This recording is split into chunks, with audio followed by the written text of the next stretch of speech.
Hey guys, welcome back to the new video. So today in this video, I'm going to talk about innovation entrepreneurship CMAT 24. So guys, this is the session 3 and I hope आपको पहले के दो session बहुत सही लगे होंगे and I think उससे आपको काफी हेल्पफुल मिली होगी। एंड इस वीडियो में हम लोग सिलेबस नंबर मतलब सेशन 3 जिसमें हम लोग एंटरप्रेन्योरशिप पढ़ने वाले हैं एंड इसको हम लोग कंप्लीट डिटेल में पढ़ेंगे। कॉन्सेप्ट प्लस एमसीक्यू सारा हम लोग कर रहे हैं प्रीवियस ईयर के। ठीक है। एंड आई होप गाइज आप लोग को जो भी मैं कॉन्सेप्ट पढ़ा रहा हूँ वो सब समझ में आता है। देखो गाइज, अगर आप प्रीवियस ईयर पेपर लगाओगे ना और कॉन्सेप्ट अगर थोड़ा बहुत भी कर लोगे तो डेफिनेटली आपका ये सेक्शन निकल जाएगा। ठीक है। अगर मेरी आप कंप्लीट प्लेलिस्ट जो मैंने बनाई हुई है सी में 24 पे, वहाँ पे मैंने सारा क्वांट्स का, वर्बल का और इनोवेशन एंटरप्रेन्योरशिप का ये सब सारा मैंने डाल रखा है। ठीक है, तो वो प्लेलिस्ट जरूर से फॉलो करना। ठीक है। एंड चैनल पे नया हो सब्सक्राइब जरूर कर लेना ताकि आपको रेगुलर कंटेंट मिलते रहे। इंस्टाग्राम में पेज है, इसको जरूर से फॉलो कर सकते हो। टेलीग्राम पे भी ग्रुप है एंड सी मैट की व्हाट्सएप पे भी ग्रुप है। सबको ज्वाइन कर लो। सबकी लिंक डिस्क्रिप्शन बॉक्स में दी हुई है। ठीक है। एंड ये हमारी जो क्लास है जो आज से स्टार्ट हो रही है सी मैट में। ठीक है, अभी के लिए इसकी जो फीस है वो 1299 है। ठीक है, तो you can join this course. 120 plus live आपको टीचमेंट आपको सारे मटेरियल्स मिल जाते हैं, एप्लीकेशन है और वेबसाइट भी है। एंड गूगल मीट पे हम लोग क्लासेस होती है। ठीक है, रेगुलर 7 PM पे। ठीक है। एंड यहाँ पे आपको वन मतलब 200 प्लस आपको रिकॉर्डेड क्लास मिल जाती है, लाइक। ठीक है, जो कि आपको काफी हेल्पफुल करेगी for each and every sections. ठीक है। एंड 5 फुल लेंथ मॉक्स और सेक्शनल यहाँ पे मिल जाती है। देन बात करें यहाँ पे 10 प्लस टेलीग्राम और एमसीक्यू सेशन एक्सटेंसिव प्रैक्टिस के लिए मिल जाती है। ओके। अगर आपको ज्वाइन करना है you can call on this number जो आपके स्क्रीन पे यहाँ पे दिख रही होगी। ठीक है, तो चलो फिलहाल आगे बढ़ते हैं। सो हम लोगों ने क्या क्या पढ़ लिया है। Concept of innovation, life cycle of innovation, आज हम लोग पढ़ने वाले हैं एंटरप्रेन्योरशिप। ठीक है, तो आज के सेशन में इन सेशन में will cover entrepreneurship and PYQ of CMAT 23 slot 2। Okay, सारा आज हम लोग करेंगे 2020 क्वेश्चन। पहला देखो क्या होता है एंटरप्रेन्योरशिप, क्या होता है जिन लोगों को नहीं पता अभी तक। देखो, ये आपके सेमेस्टर में भी एक सब्जेक्ट होता है जो ग्रेजुएशन के, जब ग्रेजुएशन जैसे बीबीए बीकॉम में किए होगे तो। ठीक है, तो entrepreneurship is the ability and readiness to develop, organize and run a business enterprise along with any of its uncertainties in order to make a profit. The most prominent example of entrepreneur is starting a new business. Entrepreneurship क्या होता है guys कि आपके पास एक idea होता है। ठीक है, अगर सिंपल सा मतलब देखें कि अगर आपके पास एक आइडिया होता है, उसको इम्प्लीमेंट करते हो। ठीक है, किसी बिजनेस में सपोज करो आपके पास आइडिया है कि मैं रेस्टोरेंट खोलने वाला हूँ। ठीक है, रेस्टोरेंट खोलने वाला हूँ तो आपके पास वो आइडिया है। आप किसी भी लोकेशन पे अपना रेस्टोरेंट खोल ले। ठीक है, तो मेकिंग आप स्टैब्लिश न्यू बिजनेस कर रहे हो, आपको ये नहीं पता है। एंटरप्रेन्योरशिप का ये एबिलिटी होता है कि वो रिस्क टेकिंग होता है। आप वहां पर रिस्क लिए हो, अपना पैसा लगाए हो। ठीक है, बिना कुछ मतलब ऐसा नहीं बोला मैं बिना कुछ सोचे समझे, बट अनसर्टेनिटी जो वहां पर रहती है क्योंकि वहां पर रिस्क जरूर से इन्वॉल्व होता है। अगर चलेगा नहीं चलेगा ये भी होता है। बट एंटरप्रेन्योर जो होते हैं वो जरूर से रिस्क लेते हैं, रिस्क टेकिंग बिहेवियर उनका रहता है। ठीक है, यहाँ पे मैंने जो एग्जाम्पल परफेक्ट लिया है वो स्टार्टिंग न्यू वेंचर बिजनेस या वेंचर्स जो भी बोलो। अगर आप रेस्टोरेंट या फिर कुछ किसी भी गाइज अगर एक छोटा सा शॉप भी खोल लो किराने का, तो हो सकता है सभी लोग अगर जो एंटरप्रेन्योर होते हैं या फिर किसी कंपनी में स्टार्टअप करते हैं, कोई स्टार्टअप ओपन कर रहे हैं, तो वो सब सारे क्या एंटरप्रेन्योर है। ठीक है, तो सब सारे एंटरप्रेन्योरशिप में ही आते हैं ये सब सारे चीज। ठीक है। एंड अगर आगे मैं बढ़ूँ तो एंटरप्रेन्योरशिप के बारे में और भी चीज है कि entrepreneurship is defined as someone who has ability to desire to establish and instead and succeed in startup venture along with risk entitled to it, मतलब रिस्क तो रहेगा ही और उनके साथ साथ प्रॉफिट भी वो कमाएंगे। The best example entrepreneur starting new venture, the entrepreneur often known as source of new ideas. Innovators हमेशा न्यू आइडियाज पे फोकस तो रहना ही रहता ही है and bring new ideas in the market by replacing old with new invention. अगर देखो गाइस, एंटरप्रेन्योरशिप ऐसे ही नहीं हो जाता है, आपको किसी न्यू आइडिया पे काम करना पड़ेगा। ठीक है, जैसे आज से पहले क्यूआर कोड का जमाना नहीं था। ठीक है, तो क्या हुआ जो लाइक भारत पे का भी एग्जाम्पल है, तो अश्नीट ग्लोबाल में शार्क टैंक करते होंगे। ठीक है, तो वहां पे एक बार कोड से आप सब पे स्कैन कर सकते हो, एक न्यू आइडिया था ये चीज, तो इसलिए ग्रो हुआ। अब एक ही क्यूआर कोड से आप सारे चीज पे पेमेंट कर सकते हो। तो एक न्यू आइडिया इस पे इनोवेट किया गया और आपको रिप्लेस किया गया ओल्ड से न्यू इन्वेंशन पे। ठीक है, आप पेट्रोल व्हीकल भी हो गया तो आप इलेक्ट्रिक व्हीकल आ रहा है, तो उसको भी रिप्लेस किया जा रहा है, तो ये भी एक एंटरप्रेन्योरशिप के अंदर आता है। ओके, सो देन आगे बढ़ते हैं। ये देखो बिजनेसमैन और एंटरप्रेन्योर में क्या मतलब होता है। ठीक है, दोनों तो बात एक ही है, बट होता क्या है मेनली एक्चुअल डिफरेंस। बिजनेसमैन जो होते हैं guys, starting a business from an existing idea है और कॉन्सेप्ट है। बिजनेसमैन जो होते हैं, आपको एक एग्जिस्टिंग जो आइडिया होता है मार्केट में चल रहा रहता है, उसी को आप अपनाते हैं। जैसे कि आप किराने की शॉप देखते हो या फिर कोई भी अदर शॉप देखते हो, मोबाइल मार्केट ये सब, तो वो लोग क्या करते हैं, जो जो दूसरे खोले वही लोग खोल लेंगे दुकान, उसमें ना वही फोन बेचेंगे, वही किराने की शॉप है तो वही सामान बेचेंगे, तो उसमें कुछ उतना दिमाग लगाना नहीं है। पर एंटरप्रेन्योर होते हैं वो एक न्यू यूनिक आइडिया से स्टार्ट करते हैं, हमेशा मार्केट में अलग दिखने की ट्राई करता है। ठीक है। एंड यहाँ पे देखो, focuses on cooperation and focuses on corporation, सही बात है, कॉपरेशन रखोगे तभी तो सबसे मेल मिलाप रखोगे तभी होगा। ट्रेडिशनल होता है ये, और इनोवेटिव रिवोल्यूशनरी होता है, स्टे सेफ, रिस्क टेकर होता है, अकाउंटेबल होता है। यहाँ पे हमेशा गए बिजनेसमैन जो होते हैं वो हमेशा सेफ फील करना चाहते हैं, सेफ साइड में रखते हैं, उतना वो नहीं रिस्क लेते हैं। ठीक है। बट जो यहाँ पे रिस्क टेकर जो होते हैं, इंटरप्रेन्योर जो होते हैं, वो रिस्क टेक और अकाउंटेबल होते हैं, प्रॉफिट ओरिएंटेड तो होते हैं ही यहाँ पे। But people employ, consumer public oriented, काफी ज्यादा सबको मोटिवेट करना। एंटरप्रेन्योर का ये भी काम है कि अगर आप एक ऑर्गेनाइजेशन चला रहे हो, कंपनी चला रहे हो, तो सब अपने एम्प्लॉयज को तो गाइस आपको मोटिवेट हमेशा टाइम टू टाइम करते रहना है। ठीक है, अपने आप को ही मोटिवेट रखना है। ठीक है, ताकि आपका जो है काम सही चलता रहे। बिजनेसमैन जो hire people to increase business productivity, hire people to give them productivity, ये चीज का एक बहुत इंपॉर्टेंट लाइन है, इसको ध्यान से आई थिंक समझे होंगे। मार्केट प्लेयर होता है, मार्केट लीडर होता है। ये मार्केट का प्लेयर है जो सब एक साथ खेलते हैं, बट ये लीडर है एज ए कैप्टन। ठीक है। अब देखो, टाइप्स ऑफ एंटरप्रेन्योरशिप क्या होता है। सबसे पहला टाइप है यहाँ पे small business entrepreneurship. Small business क्या होता है, दीज बिजनेस आ रहे, हाँ, hair dresser, grocery store, travel agent हो गया, कंसल्टेंट हो गया, कारपेंटर हो गया, प्लम्बर हो गया, इलेक्ट्रिशियन हो गया, एक्सेट्रा हो गया। दीज पीपल रन और ओन देयर बिजनेस है एंड हायर फैमिली मेंबर्स और लोकल एम्प्लॉय। ठीक है।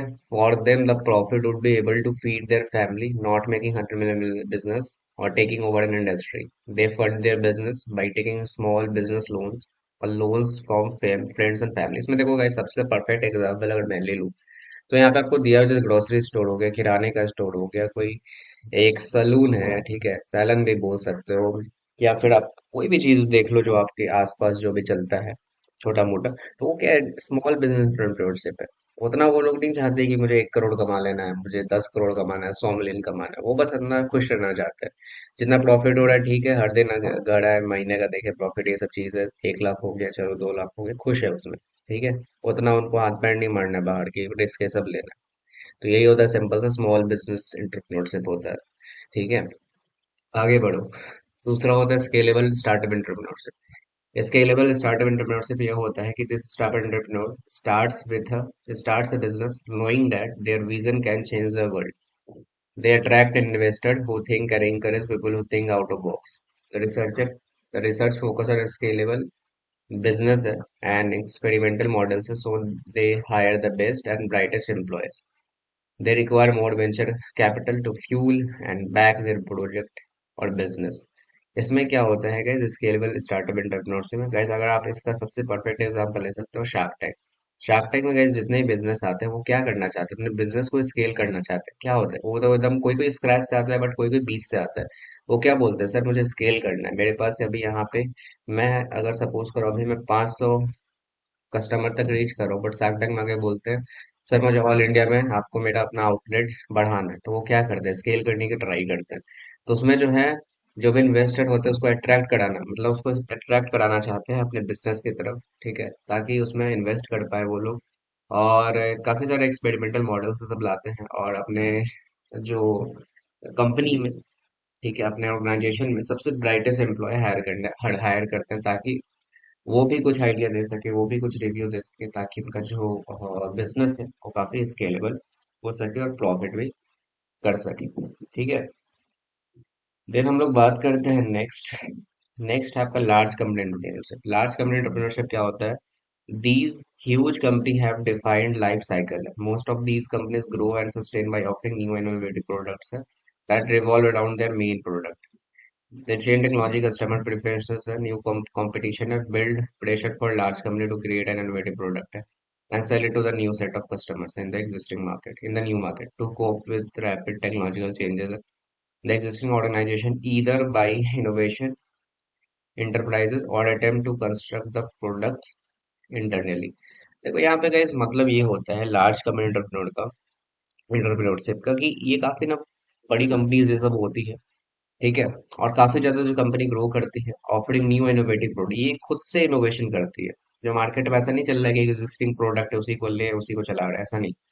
एकदम न्यू चीज पे काम करती है, यूनिक आइडिया पे काम करती है। अब उसका जो मेन प्रोडक्ट होता है, जैसे भारत पे का मैंने एग्जांपल दिया कि क्यूआर कोड जो लॉन्च हुआ एकदम न्यू था मार्केट में, कोई इससे पहले लाया नहीं, ठीक है। क्यूआर कॉन्सेप्ट ये सब हो गया, ठीक है। जब पेटीएम था तो उसका जो खुद का जो वॉलेट होता तो वो भी एक न्यू था। पेमेंट बैंक हो गया, Paytm payment bank, Airtel payment bank ले लो, वो एक न्यू कंपनी था, खुद का बैंक स्टार्ट किया था ऑनलाइन, जहाँ पे आप सारा कुछ ऑनलाइन कर सकते थे। तो ये चीज गाइस आप लोग के लिए इंपॉर्टेंट है, ठीक है। ओला कैब्स, उबर, ये सब सारा इंपॉर्टेंट था, ये सब सारा खुद का यहाँ पे एक तरह से मैं ये नहीं बोलूंगा, मतलब एक तरह से इनोवेशन ही था। ऐप बनाया, आप सीधा वन क्लिक में कार बुक कर सकते हो, तो एक तरह से ये चीज था, ठीक है। तो बट आप तो खुद की वो सब कर रहे हैं। बट ये सब गाइस लार्ज कंपनी एंटरप्रेन्योरशिप होती है। इलेक्ट्रिक व्हीकल का भी एग्जाम्पल इसमें ले सकते हो, खुद की मैन्युफैक्चरिंग करते हैं, यूनिक आइडियाज लाते हैं यहाँ पे, ठीक है। और यहाँ पे जैसे मैं बोल रहा हूँ, innovation to attempt construct the product internal, खुद के अपने मैन्युफैक्चरिंग यूनिट सेटअप करते हैं। पहले ये सब देख लो, हमेशा इनोवेशन करता रहता है, ठीक है। आई थिंक ये भी समझ में आया होगा। ये देखो सोशल एंटरप्रेन्योरशिप। सोशल एंटरप्रेन्योरशिप ये होता है कि this type of entrepreneurship focusing focuses on producing product and services that resolve social needs and problems. Their only motto and goal is to work for society and not make any profits। यहाँ पे gas होता है कि social entrepreneurship ये होता है कि उतना प्रॉफिट के बारे में नहीं सोचते, उनको गैस सोसाइटी के बारे में सोचना। सोशल नीड्स क्या है, लाइक एनजीओ, ये सब इसका परफेक्ट एग्जांपल ले सकते हो। लोगों की हेल्प करना, लोगों की मदद करना, ठीक है। हमेशा गैस प्रोड्यूसिंग प्रोडक्ट हो गया, सर्विसेज हो गया, डिजॉल्व सोशल नीड्स, ये सब हो गया। कि आज के ज़माने में क्या चीज़ एनजीओ भी हेल्प करता है किसी तरीके से। और भी गाइज कुछ भी प्रोडक्ट, कुछ भी प्रोडक्ट, कुछ सर्विसेज, कुछ काम कर रहा है, ठीक है। तो ये भी आपका एक मोटो होता है उसका गोल, की सोसाइटी के लिए हेल्प करे, ना कि उनको उतना प्रॉफिट बने, ठीक है। मतलब उनको प्रॉफिट मिलता है बट उनको गवर्नमेंट की तरफ से दिया जाता है, ठीक है। तो आई थिंक ये भी समझ गए होंगे सोशल एंटरप्रेन्योरशिप। और आई थिंक आप लोग बहुत सारे चैनल भी देखते हो यूट्यूब ये सब पे, तो ये सोशल एंटरप्रेन्योरशिप करते हैं, लोगों की मदद ये सब करते हैं, सर्विस प्रोवाइड करते हैं, प्रोडक्ट ये सब देते हैं, ठीक है। ये सब चीज़ आई थिंक आप लोग समझ रहे होंगे। आगे बढ़ो। इंपॉर्टेंस ऑफ एंटरप्रेन्योरशिप क्या होता है? इंपॉर्टेंस ये होता है कि आपको क्रिएशन ऑफ एम्प्लॉयमेंट होता है। गाइस एंटरप्रेन्योरशिप से ही, एंटरप्रेन्योर ही आपको एम्प्लॉयमेंट, जो लोग एंटरप्रेन्योर नहीं करते हैं वो क्या करते हैं, ऑफिस में काम करते हैं, एम्प्लॉयड रहते हैं वहाँ पे, ठीक है। तो ये उनको जॉब प्रोवाइड करता है, ठीक है। उनको जॉब प्रोवाइड करता है ताकि जो लोगों को जरूरत है जॉब की, उनको जॉब देना। अच्छी कंपनी ये सब अगर स्टार्टअप है, तो स्टार्टअप कैसे ग्रो करेगा, उनको वो सब जॉब देकर उनसे भी आइडिया लेना है कि हम लोग स्टार्टअप कैसे ग्रो और भी कर सकते हैं। एक स्किलफुल लोग हायर करते हैं, ठीक है। और इससे ज्यादा उनको कोई बेनिफिट होती है, जो लोग जॉब ये सब देख रहे हैं, ठीक है, उनको एम्प्लॉयमेंट मिलती है। Impact on society and community development, society पे भी इम्पैक्ट पड़ता है, कोई नई चीज आती है, कोई नई चीज डेवलप होती है यूनिक यूनिक आइडिया से, तो उससे सोसाइटी भी यूज करते हैं उस प्रोडक्ट को, कम्युनिटी डेवलपमेंट भी होता है। इंक्रीज स्टैंड ऑफ लिविंग, अब कोई न्यू स्मार्ट आ रहा है, स्मार्ट होम आजकल आ गया है, वन क्लिक में सारा कुछ हो जाता है घर में। वन क्लिक में फैन बल्ब ये सारा, आप कहीं भी रहो दुनिया में किसी भी, सीधा फोन से ही एक्सेस कर सकते हो सारा। तो ये सब क्या आपका स्टैंडर्ड ऑफ लिविंग क्या कर रहा है, इंक्रीज कर रहा है। Support research and development, R&D guys हमेशा होता है इसमें। गाइस अगर जब तक आप लोग रिसर्च एंड डेवलपमेंट नहीं करो, R&D नहीं करो, तब तक आप एक एंटरप्रेन्योर नहीं हो सकते हो, ठीक है। R&D करना का बहुत इंपॉर्टेंट है किसी भी चीज़ में, ठीक है। एंड उसके बाद हम लोग बात करें कैरेक्टरिस्टिक्स ऑफ इंटरप्रेन्योरशिप क्या होता है, एबिलिटी टू टेक रिस्क, जैसा मैंने बताया, रिस्क लेना उसके गाइस ब्लड सेल में होता है, ठीक है। एंड इनोवेशन होता है, हमेशा न्यू टाइप्स ऑफ इनोवेशन करते रहना है। विजनरी एंड लीडरशिप क्वालिटी होना चाहिए उसमें, ठीक है। एंड ओपन माइंडेड होना, हमेशा एकदम गाइस सबकी बात सुनो, सबकी बात अच्छे से गौर करो, तब आप डिसीजन लेते हो, काफी ओपन माइंडेड वो होता है। फ्लेक्सिबल होता है गाइस, अगर सपोज करो यहाँ पे हमेशा चेंज ये सब लाते रहना, ठीक है। बिजनेस में आपको नहीं है कि आप 1990 से बिजनेस चला रहे हो तो उसी जमाने से चल रहे हो, आपको हमेशा guys year on year, 3 month पे, ये सब चीज़ अगर फैशन की अगर कर रहे हो तो फैशन का 2-3 मंथ से फैशन चेंज होता है, तो आपको फ्लेक्सिबल रहता है अपने बिजनेस में। हमेशा चेंजेस लानी रहती है ट्रेंडिंग के हिसाब से, जैसे मार्केट में ट्रेंड चल रहा है। नो योर प्रोडक्ट, आपको अपने प्रोडक्ट के बारे में हमेशा पता रहना चाहिए। कोई भी पूछ दे कि आपका प्रोडक्ट क्या है, उसके बताने के लिए एबल हो कि मेरे प्रोडक्ट कैसे दूसरे कंपटीटर से बेहतर है। ठीक है, तो ये होता है आपको नो योर प्रोडक्ट। ठीक है। देन अगर बात करें गाइज आगे, तो अब हम आते हैं क्यूएनए में। क्यूएनए में गाइज आपको जो मैं आपको एमसीक्यू कराता हूँ, तो साथ साथ आपको कॉन्सेप्ट भी कराता हूँ, ताकि जो ऑप्शन आप कर रहे हो उसका आप लोग सही सही मीनिंग भी कर लो, तो यहाँ पे आपका कॉन्सेप्ट भी क्लियर होता है। ठीक है, तो एमसीक्यू ही नहीं होता है, यहाँ पे आपको सारा कॉन्सेप्ट भी पढ़ाया जाता है। देखो, आपको सबसे पहले क्या दिया हुआ है, what is the full form of EPCG. EPCG करने से पहले आपको सबसे पहले कॉन्सेप्ट में पढ़ाता हूँ। क्या होता है, प्रीवियस ईयर भी करोगे ना तो कॉन्सेप्ट पढ़ते चलोगे तो आप लोगों को डेफिनेटली याद हो जाएगा सारा। देखो, यहाँ पे दिया हुआ है export promotion capital goods, EPCG का मतलब होता है। ठीक है, मतलब बहुत तरह के होते हैं ईपीसीजी, बट देखो क्या होगा। ईपीसीजी जो होता है एक्सपोर्ट प्रमोशन कैपिटल गुड, पहला जो ए ऑप्शन है, तो इसका मतलब ये होता है कि this option refers to scheme called export promotion है। ये called export promotion called capital goods, which is a scheme under the ministry of commerce and industry in India. This scheme allows exporters to import capital goods for pre-production, pre-production, production, post-production, and zero customs duty. ठीक है, these goods are meant for manufacturing, production, processing, packaging हो गया या etcetera export. मतलब यहाँ पे guys ये होता है ना कि ये जो स्कीम आता है वो मिनिस्ट्री ऑफ कॉमर्स के लिए आता है, कॉमर्स के अंडर आता है एंड इंडस्ट्री के लिए। यहाँ पे जो होता है ना ये जो स्कीम अलाउ करती है एक्सपोर्टर्स को कि आप जो कैपिटल ऑफ गुड्स हो गया ना, प्री प्रोडक्शन या प्रोडक्शन या पोस्ट प्रोडक्शन के लिए आप यहाँ पे जीरो कस्टम ड्यूटी मंगा सकते हो। जैसे कि एक टेक्सटाइल मैन्युफैक्चरर है इंडिया का, वो अपना एक्सपैंड करना चाहता है प्रोडक्शन कैपेसिटी को इंटरनेशनल मार्केट में, तो वो क्या किया, ईपीसीजी स्कीम को अपनाया and to import machinery and equipment required for increasing production without paying customs duty. तो वो फॉरेन से भी मंगा सकता है without paying any custom duty. तो ये चीज होता है आपका एक्सपोर्ट प्रमोशन कैपिटल गुड्स। तो इसका मतलब ये हुआ एक्सपोर्ट प्रमोशनल कैपिटल गुड्स का मतलब। तो उसके बाद हम लोग बी की बात करें, तो बी की गाइस ये देखो, export promotion council of goods. ठीक है, तो export promotion council of goods ये होता है कि this option suggest the existence of an export promotion council specifically for goods हो गया। एक्सपोर्ट प्रमोशन काउंसिल ईपीसीएस और नॉन प्रॉफिट ऑर्गेनाइजेशन होता है, established by government to promote and facilitate export from particular sector और industry। Example जैसे इसमें ले सकते हो कि हैंडीक्राफ्ट एक्सपोर्ट प्रमोशन काउंसिल जो हो गया है यहाँ पे HEPC, and in an Indian है in India, an example of EPC dedicated to promoting export of handicraft product हो गया। ठीक है, they provide various services such as market development हो गया, product promotion, trade facilitation to support handicraft exporters. मतलब ये चीज होता है ना कि गाइस, इसमें जो होता है हैंडीक्राफ्ट, ये सब जो होता है ना हैंडीक्राफ्ट प्रोडक्ट, ये सब वो इंटरनेशनल मार्केट में मेनली यहाँ पे प्रमोशन करना चाहता है उसकी, ताकि वहां से भी उसकी प्रोडक्ट ले सके लोग। ठीक है, और यहाँ पे जो एक्सपोर्ट प्रमोशन काउंसिल्स होता है नॉन प्रॉफिट ऑर्गेनाइजेशन होता है, वो मेनली बाय द एस्टेब्लिश होता है गवर्नमेंट के द्वारा वही होता है, और facilitate export for particular sector और इंडस्ट्री, जैसे हैंडीक्राफ्ट प्रोडक्ट की ये सब हो गया।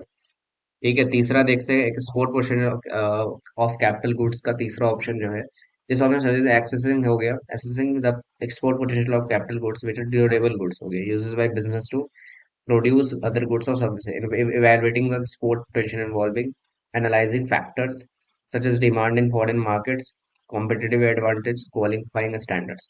एग्जाम्पल इसका ले सकते हैं, economic research institute conduct study है to access assess the export potential of machinery and equipment produced by local manufacturers.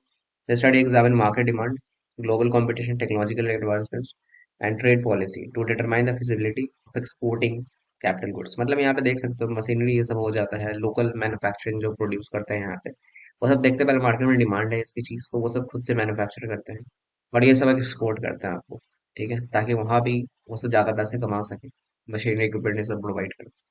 ठीक है, लोकल लेवल पर मैन्युफैक्चर करते हैं ये सब चीज। उसके बाद हो जाता है export promotion council of government हो गया, ईपीसीजी। इसका मतलब होता है कि this option suggest a council established by government to promote export. However, the term government in the context might imply the council is a government body responsible for export promotion. Example ले सकते हो कि Department of Commerce in India oversees various export promotion initiative and schemes, while its government department it doesn't especially refer to itself export promotion council of government. मतलब यहाँ पे होता है कि ये जो चीज है यहाँ पे ये मेनली गवर्नमेंट के द्वारा स्टैब्लिश किया गया है टू प्रोमोट एक्सपोर्ट। आप ज्यादा से ज्यादा एक्सपोर्ट करो, इम्पोर्ट मत करो, क्योंकि उससे क्या होता है, आपको एक्सपोर्ट करने के लिए इसलिए कहा जाता है कि जो इससे जो हम लोग की रुपीज है ना, उसकी गैस फॉरेन में डिमांड हो, ताकि हम लोग का जो डॉलर से आप जो देख रहे हो आज 83 हो गया, 80 हो गया है, ये क्यों हुआ? ज्यादा से ज्यादा हम लोग इम्पोर्ट करती है कंट्री, ना कि एक्सपोर्ट ज्यादा करती है। तो इसलिए गवर्नमेंट बोलती है कि आप लोग ज्यादा एक्सपोर्ट पे ध्यान दो। ठीक है, तो यही सब चीज़ है जो गाइस इसका राइट ऑप्शन होगा वो ऑप्शन ए होगा। ठीक है, एबीसीजी का जो मेन होता है एक्सपोर्ट प्रमोशन कैपिटल गुड्स, जो मैंने बताया यहाँ पे ऑप्शन ए, जो मेनली प्रोसेसिंग पैकेजिंग ये सब जो करती है। ठीक है, जैसे कोई इंटरनेशनल मार्केट में यहाँ पे मशीनरी इक्विपमेंट हो गया, वो सब विदाउट एनी कस्टम ड्यूटी वो मंगा कर अपना बना सकती है बाकी अपना डोमेस्टिक मार्केट में। ठीक है, देन देखो दूसरा, ये सब गाइस आपको सीमैट 23 का स्लॉट 2 का सारे क्वेश्चन है। ठीक है, मैं पहले ही बता दी। The primary focus of smile loan of SIDBI is to. ठीक है, तो गैस प्राइमरी फोकस जो होता है ना स्माइल लोन का, वो क्या होता है आपका बी होता है, to meet the debt equity ratio of a unit और to help in its growth and expansion. अब मैं बता देता हूँ क्यों ऐसा होता है। यहाँ पे देखो gas, the primary focus of smile SIDBI है make in India soft loan fund जो होता है, like for MSME loan of SIDBI, option B जो होता है to meet the debt equity ratio of unit to help its growth and expansion होता है। और जो स्माइल लोन होता है ना scheme aims to provide financial incentives to micro small and medium enterprise, जो छोटे छोटे बिजनेस होते हैं उनको फंड ये सब देना। ठीक है, और यहाँ पे गैस बताया जा रहा है like in India to help them meet their debt equity ratio हो गया, and requirement support their growth and expansion हो गया। ठीक है, plans it help MSME in assessing affordable flexible financing option to meet their working capital needs, purchase machinery and equipments, expand their business operation. तो वही है चीज जो guys factories सब जो होते हैं उसके जो ओनर सब है उन लोगों की जरूरत होती है स्टार्टिंग में कैपिटल। तो वही सब इससे गाइस एक तरह से लोन ले सकते हैं। ठीक है, सॉफ्ट लोन फंड या इसको SIDBI कहता है। ठीक है, ताकि वो ग्रोथ ये सब कर सके यहाँ पे। ठीक है, मार्केट में तो वही सब चीज़ है यहाँ पे, to meet the debt equity ratio of a unit और to help in its growth and expansion option B. Then guys बात करें एंटरप्रेन्योर मीन्स, देखो गाइस एंटरप्रेन्योर मीन्स होता है to struggle to undertake to invent या फिर to motivate. So guys इसका मतलब होता है आपको टू अंडरटेक। गाइस जैसे कि यहाँ पे अंडरटेक मीन्स होता है कि जो भी एंटरप्रेन्योर हो सकते हैं, जो भी इंडिविजुअल्स ये सब जो होते हैं वो इनिशिएटिव लेते हैं। ठीक है, रिस्क टेकिंग उनका बिहेवियर होता है। ठीक है, starting and managing like business ventures ये सब जो होते हैं। ठीक है, वो हमेशा स्टार्टिंग से ही उसमें लगे रहते हैं, बिल्कुल स्क्रैच से स्टार्ट करते हैं न्यू आइडिया यूनिट से। तो वो गाइस एक रिस्क टेकिंग होते हैं, अंडरटेक करते हैं रिस्क को। ठीक है, इनिशिएटिव लेते हैं, तो इसलिए इसका गाइस जो मेन ऑप्शन होगा वो राइट ऑप्शन होगा, वो ऑप्शन बी होगा। ठीक है, एंटरप्रेन्योर का। आगे बढ़ो, an entrepreneur who is the owner of more than one business is called क्या होगा? ठीक है, मोर देन वन बिजनेस जो होता है यहाँ पे इसका गाइस होता है पोर्टफोलियो एंटरप्रेन्योर। ठीक है, तो गाइस देखो मैंने यहाँ पे सबका डेफिनेशन लिख दिया, एक्सप्लेनेशन। सबसे पहले देखो यहाँ पे, ये देखो पोर्टफोलियो एंटरप्रेन्योर होता क्या है? Portfolio entrepreneur is an individual who owns and manage multiple business simultaneously, मतलब एक साथ मल्टीपल बिजनेस को मैनेज कर सकता है। These businesses may not be related to each other, ऐसा कोई जरूरी नहीं कि आप एक ही डोमेन में काम कर रहे हो। जैसे कोई अगर किराने की शॉप कर रहा है तो दूसरे बिजनेस भी कर सकता है। ठीक है, वो सीमेंट की बिजनेस में लग सकता है। तो वही सब चीज़ है। The portfolio typically invest in diverse industry और सेक्टर है to spread risk and maximise opportunity. Example ले सकते हो यहाँ पे, a person owns a restaurant chain हो गया, इन्वेस्ट इन रियल एस्टेट ये सब हो गया, and also run e commerce business selling handmade crafts हो गया। This individual portfolio entrepreneur they manage multiple business across different industry. तो आई थिंक ये समझ गए होंगे इंटरप्रेन्योर क्या होता है। ये आपको एक और आगे सवाल दिया हुआ है, तो ये समझ लो अच्छे से। इंटरप्रेन्योर क्या होता है, इंटरप्रेन्योर मतलब क्या होता है। इंटरप्रेन्योर ये होता है, इज एन एम्प्लॉय होता है, वो कंपनी के ही अंदर काम करता है, वो takes and entrepreneur roles and responsibility to innovate, develop new products और सर्विसेज और drive organisation growth and change. Entrepreneur exhibit entrepreneurial traits like features जैसे हो गया such as creativity, risk taking and proactive activeness with the confines of their organization. Like suppose करो यहाँ पे example मैं दे देता हूँ। An employees is of a software company proposes new software features, so we conduct market research and leads team to develop and launch to feature with the company. This is acting as an entrepreneur by driving innovation with their organization. अब suppose करो कोई Meta में काम करता है, Facebook में या Google में काम करता है एम्प्लॉय, तो वो क्या करता है, हमेशा time to time new features लाते रहता है ऐप में, जो आप देखते होंगे। ठीक है, न्यू फीचर्स हमेशा लाता रहता है यहाँ पे अपने ऐप में। तो वो क्या हो गया, एंटरप्रेन्योर हो गया, कि वो कंपनी के अंदर ही काम करता है बट उसमें कैसे हमेशा न्यू इनोवेशन ये सब लाते रहता है, कुछ डेवलप न्यू थिंग्स ये सब करते रहता है। तो वो एंटरप्रेन्योर होता है। ठीक है, बट वो ही एम्प्लॉय होगा, बट वो कंपनी के अंदर काम करके वो न्यू चीज डेवलप करेगा, हमेशा नए नए फीचर्स लाएगा, रिस्क टेकिंग बिहेवियर ये सब होगा। इसको हम लोग कहते हैं एंटरप्रेन्योर। ये आगे आपके क्वेश्चन दिया हुआ है, इसलिए मैं समझा दिया हूँ। कॉर्पोरेट एंटरप्रेन्योर ये होता है कि corporate entrepreneur also known as entrepreneur और कॉर्पोरेट इनोवेटर इंडिविजुअल होता है जो टीम विद लार्ज कॉर्पोरेशन, वो confines and pursues new business opportunities हो गया, डेवलप इनोवेटिव प्रोडक्ट सर्विसेज, ये सब मतलब एक तरह से एंटरप्रेन्योर ही समझो इसको, create value for the company. A division of multinational company has is tasked with exploring developing new market हो गया। The division operates like autonomy, take calculators, मतलब यही सब चीजें आपको बताया जा रहा है एक तरह से कॉर्पोरेट एंटरप्रेन्योर, वही सब चीजें एंटरप्रेन्योर। ओनर एंटरप्रेन्योर क्या होता है, owner entrepreneur is an individual who starts and owns ventures है, business venture. They are typically responsible for the overall management हो गया, डिसीजन मेकिंग, स्ट्रेटेजिक डायरेक्शंस हो गया। Owner entrepreneur may establish their business from scratch or through acquisitions हो गया। Example ले सकते हो कि someone starts small bakery business हो गया। ठीक है, इन्वेस्ट देयर ओन कैपिटल हो गया, like overseas all aspects of business including operation, marketing and finance, मतलब वो सारा कुछ खुद ही करता है। ठीक है, वो खुद का ओनर होता है, मार्केटिंग फाइनेंसिंग सब कुछ खुद करता है। एक मोमो का ठेला लगा रहा है, तो वो मोमो का जो ठेला लगाने वाला होता है वो सारा कुछ खुद करता है। ठीक है, खुद से फाइनेंस करना, खुद से मार्केटिंग ये सब करना, वो खुद का ओनर होता है, अपने खुद का मालिक होता है, जो पैसा है उसको मिला, जो खर्चा है उसे भी करना है। ठीक है, तो आई थिंक इसका राइट ऑप्शन है, आप लोग समझ गए होंगे, पोर्टफोलियो। ठीक है, तो जो काफी ज्यादा मल्टीपल बिजनेस हो इन्वेस्ट करता है एट साइमल्टेनियसली। ठीक है, आगे बढ़ते हैं। ये तो बोलते स्टार्टअप है।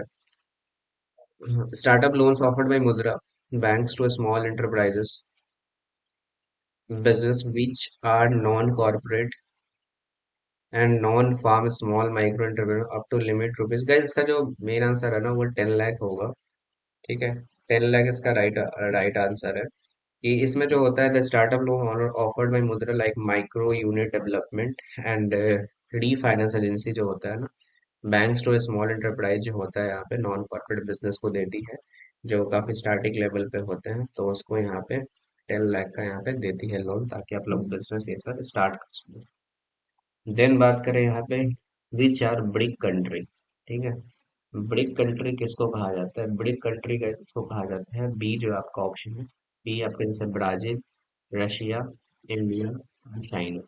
ठीक है, Brazil, Russia, India and China. Brick country का इसमें ये मतलब होता है कि जो एक तरह से ग्रुप होता है कंट्री का, that represent four major emerging economies होता है, जिसका जो इकोनॉमी होता है वो काफी ज्यादा एक तरह से बूम कर रही है और एक तरह से ग्रोइंग कर रही है हमेशा। ठीक है, आगे बढ़ते हैं। Entrepreneurship can best describe as process that required setting a business, taking a significant risk in a business context, having a strong vision हो गया, डी हो गया process involving innovation and creation value. ठीक है, सो गाइस देखो इसका जो right option होगा वो डी होगा, process involving innovation and value creation.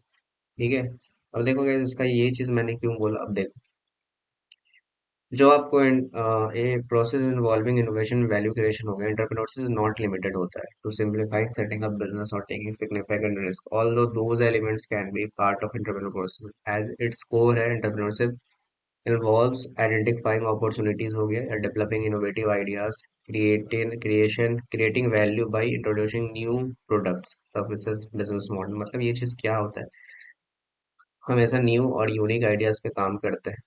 ठीक है, इसलिए वो हमेशा इनोवेशन और वैल्यू क्रिएशन पे ही रहते हैं। मतलब छोटा अगर ये सिंपल सा मतलब समझोगे तो ठीक है, तो इसलिए इसका जो राइट ऑप्शन होगा वो डी होगा। हमेशा वो इनोवेशन चीज करते हैं, इनोवेटिव चीज से ये सब करता है। ठीक है, आगे बढ़ते हैं। A person who improves an existing business is called क्या होगा, ए challenging, a leader, a professional, या फिर एन एंटरप्रेन्योर।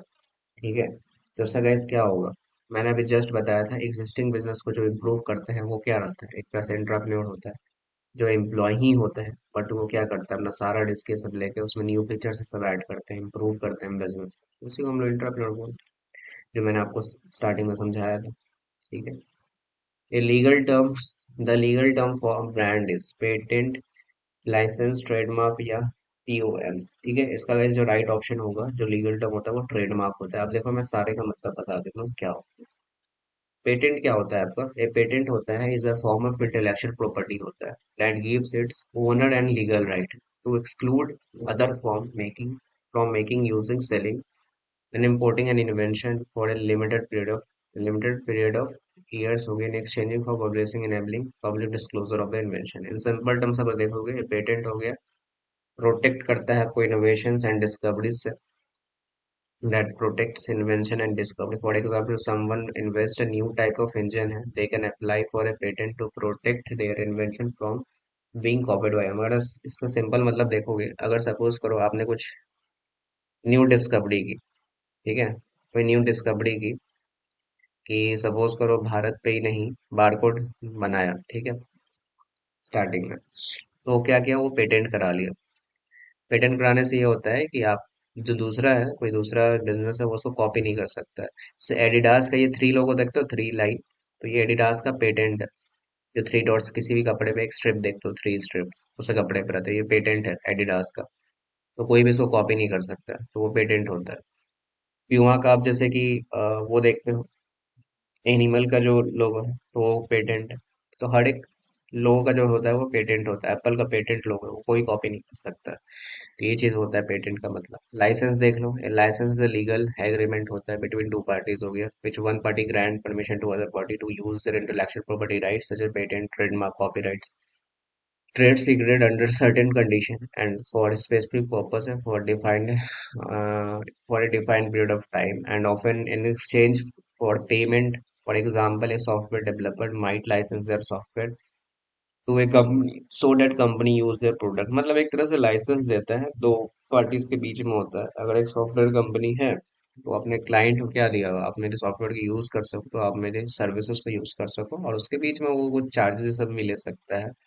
ठीक है, उसका कॉपीराइट सारा रहता है। जैसे कि अगर मुझे वेबसाइट बनवानी है तो मैं क्या करूंगा, वेब डेवलपर को बोलूंगा कि आप मुझे वेबसाइट बना दो, बट उसका कॉपीराइट सारा चीज ये रहता है, मैं उसको जो भी मुझे परमिशन दिया रहेगा वहां पे मैं उसका यूज कर सकता हूँ।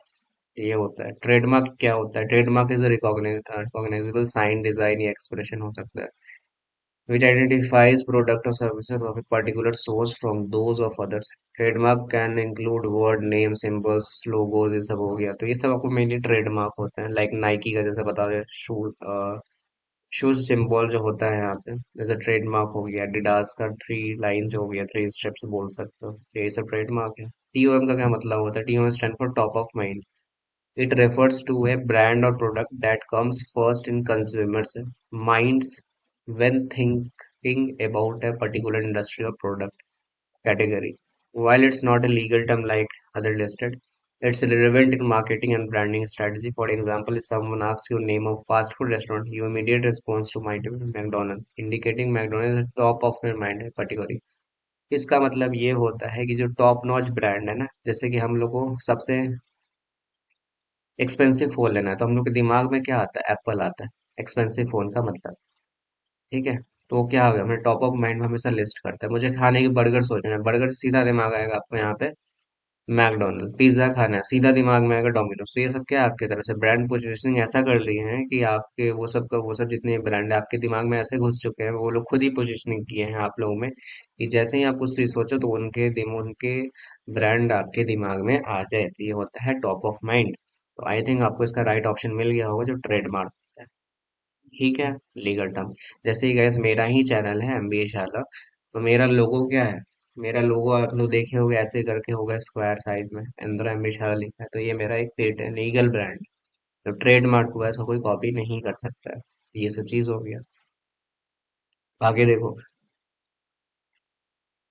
which of these theories involve taking a moderate amount of risk as a function of skill and not chance? इसका क्या होगा? इसका गैस जो होगा आप लोग को यहाँ पे, इसका ऑप्शन ए होगा। नीड फॉर अचीवमेंट होता है यहाँ पे। अब देख लो सबका क्या मतलब होता है, need for achievement, affiliation, order, authority या फिर इंडिपेंडेंस क्या होता है। देखो, सबसे पहले नीड फॉर अचीवमेंट देख लो। This theory proposed by David मैकलैंड।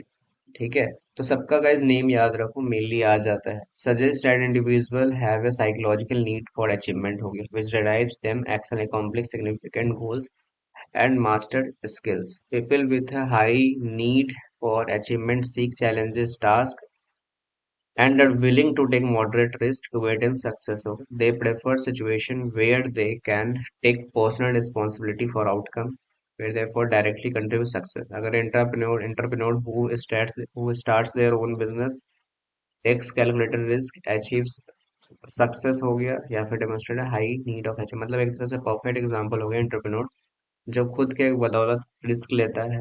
उसको पता होता है कि मुझे कहाँ पे इन्वेस्ट करना है। ऐसा नहीं कि लॉस हो गया तो वो छोड़ छाड़ के चला जाएगा, वो फिर से स्टार्ट करेगा। जैसे कि अमन गुप्ता का एग्जांपल ले सकते हो, बोर्ड का कितना उसका बिजनेस फेल हुआ। ठीक है, बहुत सारे बिजनेस फेल हुआ, तो उसका जाके बोर्ड फेमस हुआ। तो ऐसा नहीं कि एक फेल हो गया छोड़ छाड़ के छोड़ दिए चले गए फिर जॉब करना, ऐसा नहीं होता एंटरप्रेन्योर। नीड फॉर अचीवमेंट के लिए ही बना रहता है, कोई अचीवमेंट चाहिए। नीड फॉर एफिलिएशन क्या होता है? The need of affiliation refers to desire for social connections हो गया, relationship, acceptance from others individual with a high need for affiliation हो गया, seek close and friendly relationship हो गया, enjoy social interaction हो गया। ठीक है, ये सब चीज आता है। They may avoid conflict and prioritize maintaining positive relations with others, like someone who actively participates in social gathering हो गया, enjoy spending time हो गया with friends and family, seeks opportunity and collaboration, demonstrate the high need of affiliation। मतलब यहाँ पे guys एक तरह से आपको यहाँ पे काफी ज्यादा एक कनेक्शंस बनाने पड़ते हैं, यहाँ पे रिलेशनशिप बनानी पड़ती है। ठीक है, हर एक से मिलना, हर एक से बात करना, लोगों के कुछ फंक्शन हो गया वहां पे जाना। ठीक है, तो वही बताना, अपॉर्चुनिटी ये सब ग्रैब करना। तो यहाँ पे नीड फॉर एफिलिएशन के लिए होता है, आपको सोशल कनेक्शन बताना, सोशल मीडिया पे हमेशा रेगुलर एक्टिव रहना। ऐसा नहीं है कि मैं सोशल मीडिया की ही बात कर रहा हूँ, आप मेनली फिजिकल लाइफ में भी ज्यादा इसमें एक्टिव रहते हो, लोगों से मिलते जुलते हो, ये सब चीज होता है ऐसा। नीड फॉर ऑथोरिटी ये होता है कि need for authority also known as need for power हो गया, refers to desire to influence हो गया, कंट्रोल और lead others. Individuals with high need of authority हो गया, सीक पोजीशंस ऑफ लीडरशिप हो गया, enjoy exercising influence over others and thrive in situation where they can assert their power. They may be motivated by pursuit of dominance हो गया, या फिर of desire to make significant decision हो गया। For example, a manager who enjoy directing, guiding their team हो गया, making decisions that they impact other and being in charge for the project demonstrates a high need of authority। यहाँ पे need for authority का ये मतलब होता है वो हमेशा गाइड करता है लोगों को। ठीक है, उसके पास एक लाइक एक पावर होता है, एक तरह से डिजायर होता है, इन्फ्लुएंस करता है लोगों को, कंट्रोल करता है, लीड करता है। तो एक तरह से लीडरशिप रोल ही बोल सकते हो। यहाँ पे हमेशा एक गाइडेंस अच्छा देता है वो अपने जो भी उसके पार्टनर्स हो गए। ठीक है, एक तरह से मैनेजरियल लोड रहता है उसका। तो वही सब चीज़ हो गई need for authority. Need for independence ये होता है कि need for independence reflect the desire for autonomy है, सेल्फ रिलायंस हो जाता है, अपने ऊपर निर्भर ये सब रहते हैं, and like and freedom from external control on influence individual with high need of independence value that is ability to make decisions and take actions without being concentrated by others. They prefer situations where they can work autonomously and have the freedom to pursue their own goals and interests. ठीक है, for someone like enjoy working alone, setting their own schedule and making decision हो गया independently, independently and demonstrate A high need of independence. मतलब यह होता है कि guys जो लोग वो करते हैं, एंजॉय करते हैं अच्छा खुद का कहीं अकेले काम करना, खुद के बदौलत कंपनी खड़ा करना, ठीक है, ओन स्केड्यूल बनाना, डिसीजन लेना खुद के बदौलत, तो गाइस ये बहुत बड़ा एक डिसीजन होता है। ठीक है, वो सेल्फ डिपेंडेंस होता है यहाँ पे। ठीक है, तो उसी को बोलते हैं नीड फॉर इंडिपेंडेंस। ओके, तो इसका जो राइट ऑप्शन होगा यहाँ पे नीड फॉर अचीवमेंट, इसका जो होता है वो राइट ऑप्शन होगा ऑप्शन ए, की जो होता है moderate amount of risk as function of skill and not chance. ठीक है, आई थिंक ये सब बात आपको समझ में आई होगी। सो आगे बढ़ते हैं। For a project to be viable the first necessary condition is क्या होगा? That it should have market, that it should have government support, that it expected return should be greater than bank rate, that should be based on tried and tested technology. So guys इसमें जो होगा आपको जो option A होगा, आ, मतलब ये होगा जो कि दैट इट शुड हैव, यहाँ पे मार्केट होगा। ठीक है, that it should have a market. अब ये चीज मैं क्यों बोल रहा हूँ ये देखो, इसका जो ऑप्शन ए होगा, the first necessary condition of a product that available that it should have a market. क्यों होगा? कि project needs to have potential customer base हो गया या टारगेट मार्केट हो गया। मैंने स्टार्टिंग में ही बताया था कि आपके पास जब तक टारगेट मार्केट नहीं होता है, आपको पता ही नहीं कि आप जो प्रोडक्ट बना ली उसको कहाँ सेल करना है, तो आप कहाँ सेल पर कर पाओगे। ठीक है, राइट ऑडियंस गाइस आपको इंपॉर्टेंट होता है। अगर कोई एप्पल का प्रोडक्ट रूरल एरिया में थोड़ी खरीदेगा, दिल्ली मुंबई जैसे सिटी में खेलेगा, या फिर टीयर 1 टीयर 2 सिटीज में। ठीक है, रूरल एरिया में थोड़ी बिकेगा ऐसे प्रोडक्ट। तो वही होता है गाइस, टारगेट मार्केट आपको बहुत ही एक वैल्यू प्रोवाइड करता है। ठीक है, जिसको हम लोग जोग्राफिकल डेमोग्राफिक बोलते हैं, लोकेशंस। हाँ वही है, विदाउट ए मार्केट हुए target market there would no demand for project output making like unlikely to succeed हो सकता है। तो वही चीज मैंने बताया, तो यही मैंने एक्सप्लेन कर दिया है। तो डेट इट शुड हैव एक टारगेट मार्केट या फिर मार्केट बोल दो जो भी। As business grow time management continue with in issue है, but entrepreneur setting like entrepreneur major concern usually become क्या होगा? Setting goals. ठीक है, सेटिंग गोल्स हो गया, या फिर finding retaining and motivating qualified employees, measuring performance है, ऑल ऑफ दिस गाइस। इसका जो बेस्ट ऑप्शन होगा, राइट ऑप्शन होगा, वो finding retaining and motivated qualified employees होता है। क्योंकि जो भी गाइस बिजनेस ग्रो करते हैं, तो उसको गाइस मैनेजमेंट कंडीशन जो होता है, मैनुअल कंटिन्यूस एक इशू आ जाता है। कंटरमेंट गाइस जो मेजर कंसर्न रखते हैं ना, finding retaining and motivated qualified employees होता है। हमेशा गाइस उनको फाइंड एक अच्छा एम्प्लॉयज ढूंढना, उनको रिटेन करना। ठीक है, जो लोग छोड़ के चले गए बट उनको फिर से देखना कि उनको फिर से ट्रेनिंग ये सब देकर उसको फिर से हायर भी कर सकता है, ऐसा भी होता है। एंड मोटिवेटिंग क्वालिफाइड एम्प्लॉय, हमेशा उसको मोटिवेट रखना, तो इसका जो ऑप्शन बी होगा वो राइट ऑप्शन होगा। ठीक है, नेक्स्ट पढ़ो। Dash entrepreneur suffer losses as they may refuse to make any modification in existing production methods है। इसका गाइस होगा ड्रोन। ठीक है, ड्रोन एंटरप्रेन्योर से होता है। अब ड्रोन एंटरप्रेन्योर क्या होता है वो चीज देख लो। Drone entrepreneur suffer losses as they refuse to make any modification in the existing production method. Drone entrepreneur are characterized by rigid हो गया adherence to established practice resistance to change। मतलब एक तरह से काफी जिद होता है उनको एक अपने काम के ऊपर कि मैं ये कर सकता हूँ। They may be unwilling to adapt or innovate which can result in losses हो गया as the business environment involves new approaches और technology emerge। मतलब यहाँ पे guys उतना ज्यादा इनोवेट ये सब नहीं करते हैं, अनविलिंग टू अडेप्ट होते हैं, क्योंकि उनका जो रिजल्ट होता है मे बी लॉसेस ये सब की तरफ से जा सकता है अगर न्यू अप्रोचेस यूज करें। They direct reflecting to modify production methods हो गया, कैन लीड इनएफिशिएंसी और the inability to keep up market demands, ultimately affecting the business profitability. मतलब एक तरह से प्रोडक्शन मेथड्स है उसमें कुछ मॉडिफिकेशन सब कर देना। तो मेनली ये सब चीज़ रोल इंटरप्रेट करते हैं। ठीक है, तो वो काफ़ी डिफ्यूज करते हैं, they refuse to make any modification of the existing production method. ठीक है, तो इसको हम लोग ड्रोन एंटरप्रेन्योर्स कहते हैं। नेक्स्ट देखो, which of the following is not a legitimate way of bringing a new business idea to market हो गया। ठीक है, तो इसका गाइस राइट ऑप्शन क्या होगा? इसका गाइस राइट ऑप्शन होगा यहाँ पे बिजनेस प्लान होता है यहाँ पे। ठीक है, जो भी स्टार्टअप्स यहाँ पे, सॉरी, जो भी यहाँ पे न्यू जो बिजनेस होते हैं स्टार्टअप होता है, वो यहाँ पे न्यू बिजनेस को यहाँ पे एक not legitimate way to bring a new business idea to the market होता है। ठीक है। तो इसका जो बिजनेस प्लान होता है ये इसका राइट ऑप्शन है। ठीक है। तो ऑप्शन बी इसका राइट ऑप्शन होगा गाइस। ठीक है। दूसरा, नेक्स्ट देखो, the business plan of venture must show constant but manageable projected growth because.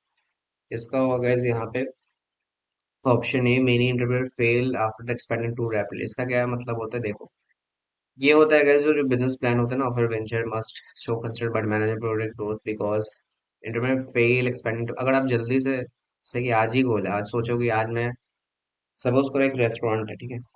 Restaurant क्यों फेल होता है? रेस्टोरेंट गाइस सबसे बेस्ट एग्जांपल होता है, अगर आप एक रेस्टोरेंट खोल रहे हो, ठीक है, जैसे फास्ट फूड की, उसमें गाइस कम से कम जो आपका सबसे स्टार्टिंग में आप जैसे कि तीन चार ही ऐसा आइटम रखो खाने पीने की, जैसे कुछ चिकन हो गया या फिर वेज का हो गया या फिर कुछ भी, चाउमीन, कुछ भी रखो, चाट वाट। तो स्टार्टिंग में ही आप जैसे कि 10 आइटम नया रख लो कि वो फेल ही हो जाए। सभी तो नहीं स्टार्ट हो सकता, आपका कोई रेस्टोरेंट को बहुत ही एक बेस्ट सेलर प्रोडक्ट होगा। तो इसलिए मेनली जो अगर 2x जल्दी अगर एक्सपैंड करता है ना, तो वो सब ज्यादा इंटरप्रेट है वो फेल हो जाते हैं। ठीक है, ये मेनली आया हुआ है, एक रिसर्च के ऊपर आया हुआ है, रेस्टोरेंट क्यों फेल होता है। Rapid expansion can strain resources lead to cash. अब कैश का ही प्रॉब्लम आ जाता है, अगर ज्यादा ज्यादा प्रोडक्ट यहाँ पे एक रेस्टोरेंट बिजनेस स्टार्टिंग में ही ले नहीं चला तो आपका लॉस ही होगा। एंड ओवरवेल में the business and operation challenges हो गया, बट डेमोन्स्ट्रेटिव मैनेजेबल ग्रोथ हो गया, entrepreneur time mitigate risk, ensure sustainability and maintain control over their operations, ये सब हो गया। मेनली यही चीज मैं बताया जा रहा हूँ कि यहाँ पे जो होगा main fail after expanding too rapidly हो गया। तो रेस्टोरेंट का यहाँ पे जो मैंने परफेक्ट एग्जांपल दिया है इसमें फिट है। आगे देखो, entrepreneur have to deal with internal uncertainties only, external uncertainty only, both internal and external uncertainties and neither external nor internal certain uncertainties। यहाँ पे जो होगा बोथ होगा, बोथ एक्सटर्नल इंटरनल अनसर्टेनिटीज होगा यहाँ पे, जो ऑप्शन सी है। अब ये चीज मैं क्यों बोल रहा हूँ वो देख लो। Interpreter have deal with both external internal certainty. External uncertainties ये होता है कि जो मार्केट कंडीशन हो गया, कंपटीशन हो गया, जो आपके कॉम्पिटिटर रेगुलेटरी चेंजेस हो गया, फिर इकोनॉमिक ट्रेंड्स ये सब जो हो रहे हैं वो सब चेंज कर रहे हैं, तो आपके इम्पैक्ट करते हैं। Control of the entrepreneur that can significantly impact of the business. Internal uncertainty ये होता है कि refer to the factors such as like organisational capabilities हो गया, रिसोर्सेज ये सब हो गया, टीम डायनेमिक्स, ऑपरेशनल चैलेंजेस हो गया, ये सब चीज जो इंटरनली आता है। एक्सटर्नल मतलब आपके जो बाहर के गवर्नमेंट का रेगुलेशंस हो गया, टैक्सेस सबका, वो सब भी आ जाता है। ठीक है, इकोनॉमिक कंडीशन भी हो जाता है उसमें। ठीक, मार्केट कंडीशन हो गया, कंपटीशन, तो वो आपके एक्सटर्नल फैक्टर हो जाते हैं। बट इंटरनल आपके जो अंदर टीम मेंबर्स है, रिसोर्स ये सब हो गया, फाइनेंस हो गया, ये सब चीज़ अगर सही नहीं रहेगा तो मेनली इम्पैक्ट करते हैं यहाँ पे। ठीक है, तो बोथ एक्सटर्नल यहाँ पे एंटरप्रेन्योर्स, एक्सटर्नल इंटरनल दोनों पे ध्यान देते हैं यहाँ पे। ठीक है। In context of market feasibility analysis, the analyst should consider the following factors as a priority हो गया: target market activeness, financing of market expenditure, availability of market personal या फिर मार्केट लीडरशिप। ठीक है। सो गैस इसका जो ऑप्शन होगा वो ए होगा, टारगेट मार्केट अट्रैक्टिवनेस। यहाँ पे गैस हमेशा टारगेट मार्केट पे ही आपको फोकस करना है, जैसे मैं बताया कि जो मार्केट एनालिसिस ऑफ जो एनालिस्ट होते हैं should consider the following factor, जो है प्रायोरिटी होता है। सबसे पहले आपको टारगेट मार्केट में ही ध्यान रखना है। विदाउट टारगेट मार्केट सेल करोगे तो आपका ज़्यादा ज़्यादा चांस है कि आपको लॉस फेस करना पड़े। नेक्स्ट देखो, according to Gary Hamel, which of the following proposition is one of our core pillar to create value for the company। इसका केस होता है आपका यहाँ पे, जो गैरी हैमल है यहाँ पे, ठीक है, उन्होंने बताया है कि जो बी ऑप्शन है, तो मैनेजमेंट इनोवेशन है। ठीक है, मैनेजमेंट इनोवेशन इसका राइट ऑप्शन होगा। वही क्यों होगा मैं बता देता हूँ आप लोगों को। देखो, गैरी हैमल है management expert and author, emphasizes the importance of management innovation as one of the key pillars for creating value for both the company and customer हो गया। Management innovation involves introducing new management practices, process और structure that improve organizational performance हो गया, foster creativity and innovation हो गया, enhance like employee engagement हो गया, ultimately drive competition advantage हो गया। तो innovating मैनेजमेंट प्रोसेस हो गया, company can better respond to the market changes हो गए, इम्प्रूव ऑपरेशनल एफिशिएंसी, ये सब हो जाता है। तो ये सब सारा आपको एक काम आता है कि जो भी मैनेजमेंट सही रखोगे इनोवेशन चीजें करते रहोगे, प्रोसेस अब सही रखोगे, परफॉर्मेंस पे ध्यान दोगे, इनोवेशन पे हमेशा आप क्रिएटिविटी इनोवेशन पे लगे रहोगे, तो डेफिनेटली गाइस आपको हमें मैनेजमेंट तो करना पड़ेगा। विदाउट मैनेजमेंट करोगे इनोवेशन का तो डेफिनेटली मे बी फेल हो सकता है। ठीक है, तो ये आपको गैरी हमल ने बताया था। आगे बढ़ते हैं। The type of innovation seeks to make better product to target high into the market. Sustainable innovation, low and disruptive innovation, new market innovation, quality quantity based innovation. तो इसका गाइस क्या होगा? ठीक है, सो गाइस इसका जो option होगा वो आपका ए होगा। ठीक है, ऑप्शन ए सस्टेनिंग इनोवेशन होता है। अब मैं बता देता हूँ सबको, मैं पढ़ के क्यों हो रहा है ये। देखो, सस्टेनिंग इनोवेशन होता है कि sustaining innovation involve incremental improvement होता है ऑफ एक्जिस्टिंग प्रोडक्ट और service in order to maintain और enhance their competitive position in the market. This type of innovation typically targets existing customer हो गया and aims to meet their evolving needs or preference. For example, in fashion manufacturing, introduce new model with upgraded features हो गया। मतलब एक तरह से sustain market में ही रहते हो, एक एग्जिस्टिंग मार्केट में ही रहते हो, बट उसमें कुछ न्यू फीचर सब डाल के, वही जो फोन है उसमें न्यू फीचर सब डाल के आप उसको इम्प्रूव, कैमरा, बैटरी, ये सब लाइफ ज्यादा देकर। ठीक है, तो हर साल देखते हो ना, हर एक महीने 2-3 महीने पे एक वही फोन रहता है, वही रेडमी नोट 3 4 5 6, तो उसी में न्यू फीचर मार डाल के उसमें कुछ आपको नंबर, ऐसा मॉडल नंबर चेंज करके वही आपको देता है, तो उसको बोलते हैं सस्टेनेबल इनोवेशन। ठीक है, एग्जिस्टिंग प्रोडक्ट में ही काम करके उसको बेटर बना के और देता है। लो एंड डिस्ट्रप्टिव इनोवेशन होता है कि low end disruptive efforts for development of simpler more affordable products और सर्विसेज दैट इनिशियली टारगेट, ठीक है, unserved or overlooked segment of the market होता है। These innovation often starts at a lower end हो गया of the market but gradually improve quality and performance हो गया and eventually challenging established competitor. For example, budget airlines like Southwest Airlines initially target price sensitive travelers with no frills services but later expanded their offerings and captured larger market। मतलब starting में guys एक तरह से लो end disruptive innovation होता है, मतलब काफी ज्यादा एक अफोर्डेबल रेंज में प्रोडक्ट लाते हैं। जैसे जियो का एग्जांपल ले लो, काफी पहले आपको फ्री देता था, अभी भी अफोर्डेबल है 149 में। पहले जो एयरटेल रिचार्ज आज से 10 साल पहले होता था तो 1 मंथ के लिए होता था, बट जियो क्या किया, पर डे के लिए आपको दिया। ठीक है, तो एक तरह से लो एंड डिस्ट्रप्टिव हुए, मतलब कम प्राइस में, अफोर्डेबल प्राइस में आपको ज्यादा से ज्यादा आपको, हाँ, परचेज मतलब सामान सेल कर सके और काफी ज्यादा एक्सपैंड कर सके। उसके बाद जब एक्सपैंड हो गया तो वो प्राइस बढ़ा सकता है, जैसा अभी जियो कर रहा है। ठीक है, न्यू मार्केट डिसरप्टिव इनोवेशन क्या हो जाता है कि new market disruptive innovation involves creating hidden new products और सर्विसेज, ये सब हो जाता है। एड्रेस लाइक अनमेट नीड्स, ये सब जो हो जाता है। This type innovation typically apples non consumer और those who were previously unable to afford accessing existing solution. The invention of the like smartphone created new market, mobile apps, digital, ये सब चार चीज। तो न्यू मार्केट में एक तरह से स्मार्टफोन्स ले लो, आज से 10 साल पहले जब आया था, मतलब 2007 में आई थिंक एप्पल का जो स्मार्टफोन आया था, तो एक तरह से डिसरप्टिव मार्केट था। वहां से पहले किसी ने स्मार्टफोन वैसा नहीं देखा था, तो वो एक डिसरप्टिव इनोवेशन था। तो ऑप्शन सी इसका राइट है। क्वांटिटी बेस्ड इनोवेशन क्या हो जाता है? Quantity based innovation focus on increasing the volume or scale of production in order to reduce cost, improve efficiency, reach broader customer base. This type of innovation often involves innovation in manufacturing processes, हो गया supply chain, हो गया management, distribution channels, support manufacturing, innovate like production lines पे करता है, increase output, reduce unit cost, allowing them to offer products at lower price, ये सब हो गया। Expand new to new market, मतलब यही होता है कि क्वांटिटी बेस्ड इनोवेशन होता है यहाँ पे, कि फोकस आपको स्केलेबल करना, ठीक है, प्रोडक्शन को अपने, ताकि ज़्यादा ज़्यादा इम्प्रूव हो सके, एफिशिएंसी, कॉस्ट, ये सब रिड्यूस हो सके और काफ़ी ज़्यादा आपको कस्टमर का रीच कर सको ब्रॉडर ऑडियंस में। ठीक है, तो इसका जो राइट ऑप्शन था ये, कि which innovation seeks to make better product और टारगेट मार्केट, वो होता है सस्टेनिंग इनोवेशन, जो आपको एक एग्जिस्टिंग प्रोडक्ट में ही काम करते हो, उसमें कुछ न्यू न्यू फीचर ऐड करके आप उसको सेल करते हो। ओके, आई थिंक ये सारा समझ में आ गया होगा। तो वही चीज होता है कि अगर आप एमसीक्यू भी कर रहे हो ना, तो उसमें बहुत सारे कॉन्सेप्ट आप यहीं से निकाल सकते हो, तो यहीं से आपको रिपीटेड क्वेश्चन आते हैं। ठीक है, अब देखो कि चलो फॉलोइंग स्टेटमेंट इज ट्रू हो गया। अब देखो गाइस इसका जो राइट ऑप्शन है ना, ठीक है, इसका जो राइट ऑप्शन है वो आपको डी है। सी एंड डी दोनों होगा। सी एंड डी क्यों होगा? सीपीएम क्या होता है, पर्ट क्या होता है, मैं समझा देता हूँ। सबसे पहले देखो, मैंने एक्सप्लेन यहाँ पे किया हुआ है। सबसे पहले आपको technical feasibility is not required in case of hospital project, जो आपका पहला ऑप्शन है, वो चीज देखो। इसका गाइस जो मेनली होता है स्टेटमेंट फॉल्स है, कि technical feasibility is essential for all project including hospital project हो गया, ensure that project can be successfully implemented for a technical stand points होता है। ठीक है, ये मतलब हर एक चीज के लिए आता है, इंक्लूडिंग हॉस्पिटल प्रोजेक्ट, ये सब के लिए सारे आता है। ठीक है। And like ensure propose project, ये सब चीज आता है। दूसरा देखोगे, pattern of financing is ignored while computing cost of capital. ये भी आपको फर्स्ट होता है कि जो पैटर्न होता है ना फाइनेंसिंग, जैसे proportion of debt and equity uses to finance project हो गया, is considered when computing the cost of capital because it affects the overall risk होता है and returns profile of the project होता है। मतलब मेनली ये होता है कि आपको रिस्क ये सब ज्यादा रहता है यहाँ पे। ठीक है।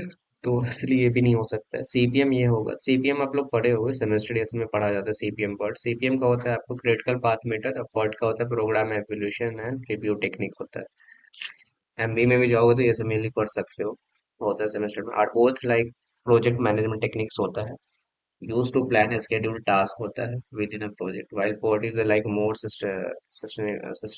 suitable project with high uncertainties and variability. CPM is often but effort for a project with well defined activities and known duration। मतलब ये सब एक तरह टेक्निक्स होते हैं जो बिजनेस ये सब डील किया जाता है अनसर्टेनिटी और वेरिएबिलिटी में। Infrastructure projects are ideally financed through well long term sources. This ये भी ट्रू हो सकता है क्योंकि इंफ्रास्ट्रक्चर प्रोजेक्ट होता है ना, टिपिकली ये हैव लॉन्ग gestation पीरियड होता है, रिक्वायर्ड सिग्निफिकेंट कैपिटल इन्वेस्टमेंट आपको चाहिए, therefore they are ideally financed होता है through long term sources such as bond, loans, equity investment to match product long term cash mitigate financing refinancing risk होता है। मतलब यहाँ पे गैस आपको एक तरह से बॉन्ड होता है, लोन ये सब क्लियर है, तो ये सब सारा चीज आपको इन्वेस्टमेंट प्रोजेक्ट ये सब में आ जाता है जो लॉन्ग टर्म सोर्स है। जैसे कि आप देख सकते हैं मेट्रो ये सब जो बन रहा है उसमें भी लोन्स काफी ज्यादा लिए हैं, बुलेट ट्रेन ये सब बन रहा है गवर्नमेंट का, इसमें भी जान इंफ्रास्ट्रक्चर प्रोजेक्ट आ जाता है, इन्वॉल्व होता है। Cost of internally generated funds is zero. ये भी एक तरह से फॉल्स हो सकता है क्योंकि जो कॉस्ट होता है ना इंटरनली जनरेटेड फंड्स का, such as like retain earning is zero हो गया, इज नॉट जीरो होता है। Like while they may not be expected interest और डिविडेंड पेमेंट्स हो गया associated with generally internally generated funds, there is an opportunity not associated with their use as they could have been invested anyways to generate return. मतलब यहाँ पे zero नहीं होता है, आपको कुछ ना कुछ यहाँ पे आपको रीजनरेट रिटर्न करना पड़ता है यहाँ पे। ठीक है। सो गाइस, ये था हम लोग का total 20 question of C MAT 23 slot 2 का, और विद कॉन्सेप्ट प्लस कॉन्सेप्ट जो आज थिंक मैंने सारा पढ़ा दिया है यहाँ पे। ठीक है। तो हम लोग कॉन्सेप्ट से बेसिकली आपको बहुत सारे क्वेश्चन मैच देखने को मिलेंगे। एंड गाइज अगर वीडियो पसंद है तो जरूर से लाइक कर देना, शेयर जरूर करना वीडियो को जो लोग सी मैट दे रहे हो, एंड सब्सक्राइब करके जाना चैनल को ताकि आप लोगों को डेली नोटिफिकेशन मिलती रहे। एंड कोर्स में ज्वाइन कर सकते हो, 1299 अभी इसकी चल रही है फीस। And you can call on WhatsApp on this number to join our course. And guys अगर पसंद आया जरूर से फिर से मैं बोल रहा हूँ लाइक कर देना। चलो फिर मिलते हैं नेक्स्ट वीडियो में। Thank you for watching this video. Bye bye.